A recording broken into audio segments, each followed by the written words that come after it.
StefaniesRockShow.com. We've got Chris here, and we're getting crazy. We're getting creepy. We're just talking about Vegas and your amazing beard. How did you grow this beard? How did this come about? I gave up on life and just let it go. That's all it was. Because you're very successful, but the beard could say homeless, but you're not whatsoever. But how did you get like the dreads and everything, the braids? Like, what happened? There's a whole process actually.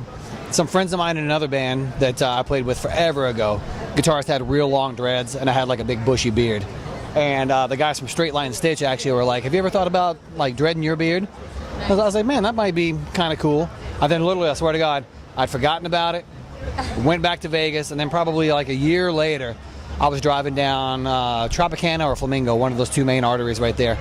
And I was driving past, saw a homeless dude with this fucking just massive, like incredible dreadlocks. Yeah. And I was like, you know what? I can probably do that. That's awesome. So I swear to God, that's where I came from. So, homeless inspiration. Finding inspiration in a hopeless situation. Yeah. Yeah. So I mean, yeah. Those are lyrics right there. I love it. So we're at 2014 Aftershock right now. It's a little bit hot. He's from Vegas, though. He can deal with the heat. Who are you excited to see on the ticket?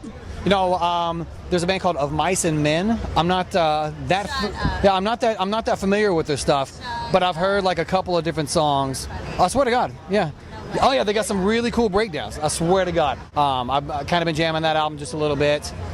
Always good to see Rob Zombie. Yeah, Rob Zombie, always. I love those guys. We did Mayhem with those guys, if not last summer, the summer before that. So, you know, it's there's so many people out there. I just saw Christina from Lacuna Coil. So, she's not bad to look at. She's pretty. And very fashionable. Yes. Very fashionable. I mean, I pretty much wear the same thing every single day. Black t-shirt, black jeans, and black Adidas. Christine from Lacuna Coil and Carla and Heidi from the Butcher Babies, they're hot. Like they mix it up. They keep changing their look. I can stare at them all. Here in Sacramento with this heat, it's hard not to be hot, period. Yes. So even today. Physically, hot. yeah, both ways. So creatively, what's going on with you? Like, what's the projects out right now? What can we expect from you in the future? Well, we just I think we got about 15 days, maybe 20 days left in the 5 FDP for Vets campaign that we're doing, raising money to help out vets with post-traumatic stress disorders. I love that music video. It's one of those things. When we put that out, I saw the treatment originally, and I consider myself kind of a big tough guy, but the video got me too. So it really hits home, with a lot of people, and they can relate to it. And how did the concept come about that you guys wanted to give back with it? It all happened basically we're all friends with people who are in the military. We've got families that are in the military. Lots of fans in the military have always been coming to our show. So, you're doing meet and greets, doing interviews, and, just social networks and whatnot. You're hearing about the problems these guys are faced with, guys and gals, once they're back, that they're faced with. And, it's not a matter of the government. It's not that they don't care.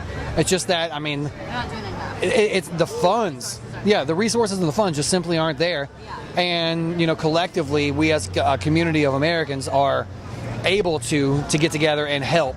And if we have a platform and a voice that allows us to bring some attention to that,